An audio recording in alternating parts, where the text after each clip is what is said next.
কেদারনাথ আমার আপনার সবারই স্বপ্ন একবার অন্তত কেদারনাথ দর্শন করার, কিন্তু একজন শিবের ভক্ত হয়ে থাকলেও আপনি কি জানেন কারা কবে কিভাবে তৈরি করেছিল এই কেদারনাথ?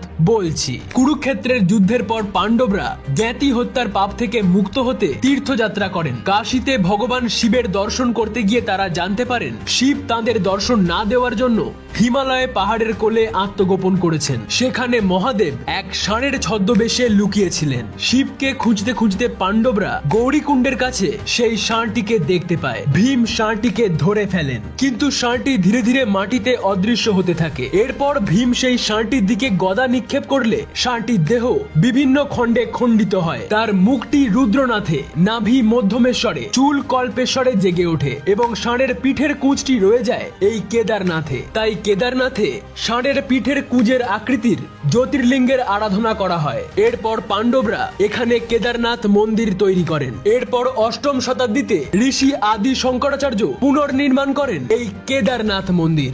আপনি কোন জায়গা বা বিষয়ের ইতিহাস জানতে চান এবং একজন শিবের ভক্ত হয়ে থাকলে জানান আমাদের।